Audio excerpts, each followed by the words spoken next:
Na verdade, eu fui começando a aprender a escrever quando eu entrei na escola de teatro. Porque daí eu comecei a escrever uns esquetes, eu comecei a escrever umas coisas loucas. Tive contato com teatro, comecei a ir a peças, a ler Cal é peças. referência, né? A Cal é totalmente referência, Sim. os professores incríveis. Aí eu conheço o Marcos Magela, é da minha turma. Então a gente começa a fazer umas coisas juntos e de repente eu encontro o Paulo Gustavo. E aí a minha turma era eu, o Magela e o Paulo Gustavo. E aí a gente começa a fazer palhaçada, a gente fica junto. E aí a gente começa a ficar um na casa do outro e fazer as nossas maluquices. Eu vi o vídeo que você postou na época que ele estava internado. Eu vi o vídeo que você postou de vocês zoando.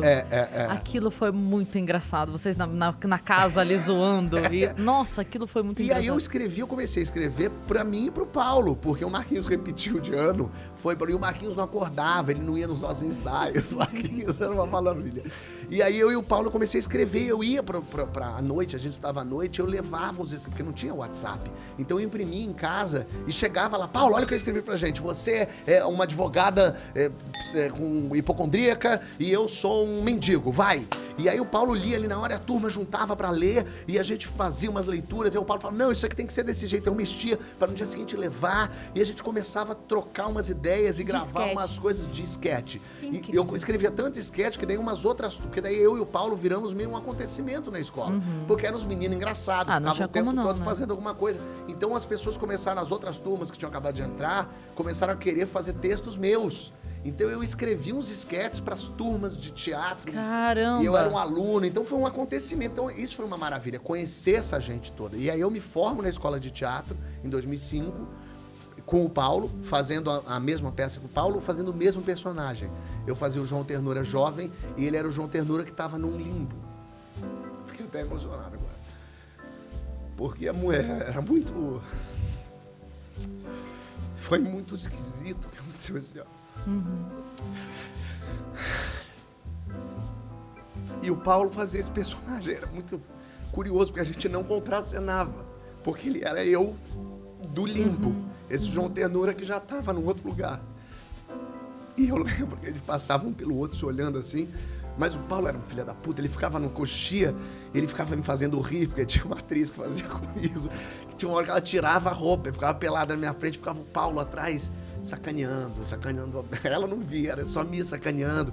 E a gente fazia esse mesmo personagem, então era muito, muito louco, assim. A gente se forma em março e em maio a gente estreia uma peça nossa, que eu fiz com ele, como eu e ele éramos uma dupla, e eu escrevi a peça chamada Infraturas, eram 8 esquetes, que eram os esquetes que a gente fazia para as pessoas, que a gente já tinha feito em Cabo Frio, tinha um festival de esquetes, a gente tinha feito lá um dos esquetes que era do ovo, que foi muito curioso, porque era uma coisa muito louca, assim, éramos nós dois, assim, fazendo um humor, a gente se dava muito, e a gente fazia uma coisa que chamava muita atenção, e a gente foi fazendo esse festival de sketch, as pessoas ficaram loucas com a gente fazendo o ovo, uma coisa meio maluca, assim, o texto... Eles funcionavam muito bem. Muito, e aí eu lembro que quando no final das apresentações todas, eles diziam quem são os finalistas, e aí tinham lá os 10 finalistas, e a gente não estava entre os finalistas, porque a gente era comédia, obviamente comédia jamais estaria entre os finalistas, e a plateia ficou revoltada. A plateia começou, ué, não tá o ovo, não tá o ovo, todo mundo começou, ovo. Aí a gente tava lá do lado de fora, trouxeram a gente, as pessoas, o ovo. E aí os organizadores não sabiam o que fazer. E aí, gente, vocês querem o ovo? E todo mundo, então tá, então eles estão na final também, todo mundo, E aí botaram a gente na final daquele troço, e a gente achando uma graça louca, ficando na casa do Marquinhos, que o Marquinhos tinha casa em Cabo Frio, com a família dele em Cabo Frio, então a gente ficava na casa dele. Ele não via porque ele não acordava. Tipo isso. E a gente ficava lá, então assim, foi muito louco isso, assim. Então conhecer essa gente toda, porque daí eu vou formando o meu time também. Sim, as pessoas que eu conheço.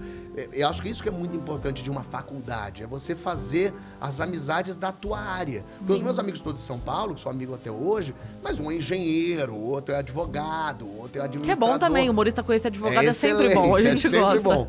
Mas eu não era a minha turma, e de repente eu faço a minha turma. Eu tô no teatro com o Paulo Gustavo, tô ali com o Marquinhos do lado sempre.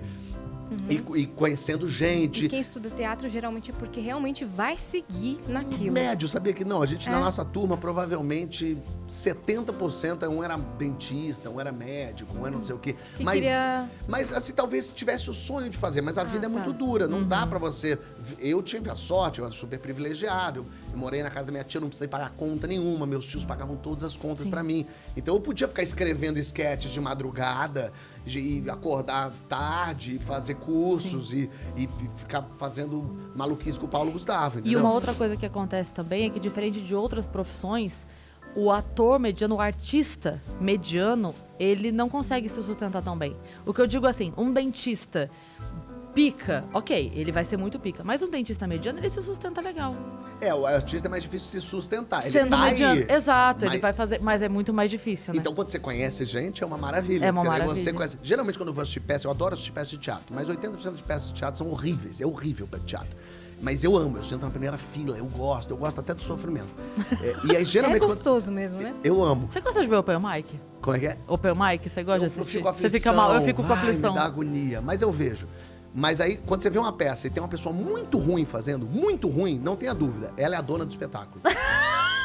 Ela é a pessoa, essa pessoa... Ela se botou ali. Ela se botou, com certeza. Ela que juntou aquela gente, ela que tem o espírito empreendedor. Então eu respeito por aí. Mas geralmente é horrível, a pessoa é horrível. O espírito empreendedor. Porque no fim das contas ela só tem que ir lá lutar pelas vontades e os sonhos dela.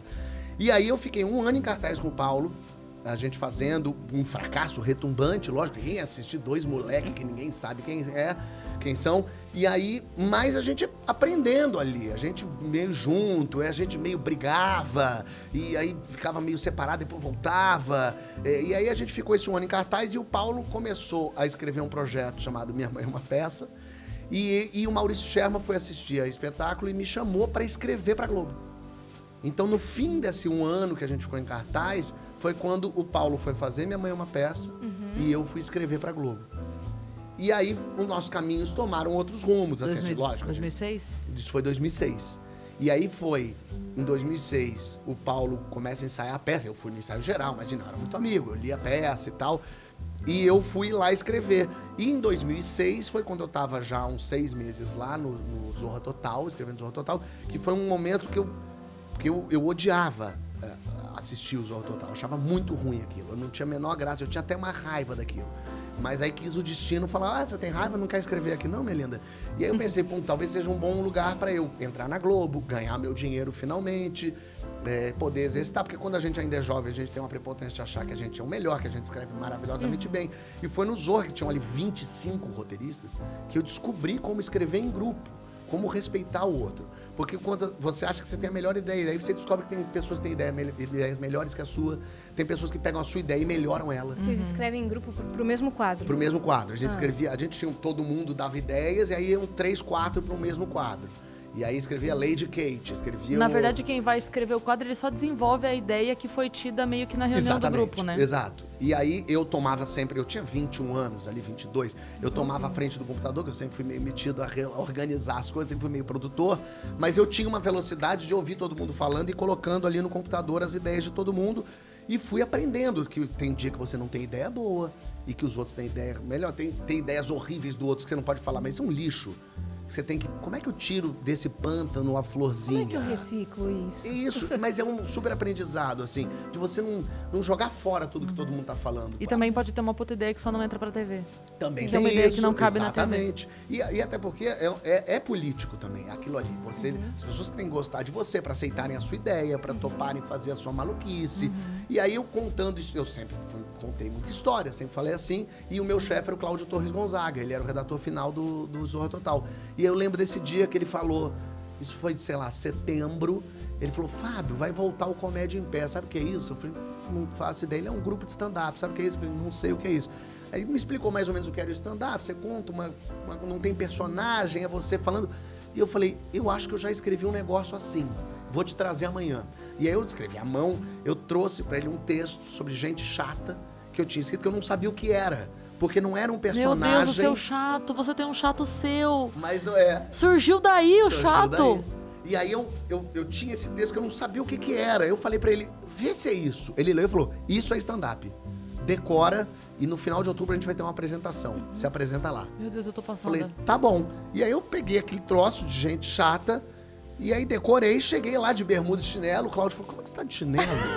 Eu falei, mas o que tem? Ele falou, você não pode fazer de chinelo. E foi nesse dia que, então, eu só me apresentei de chinelo para sempre.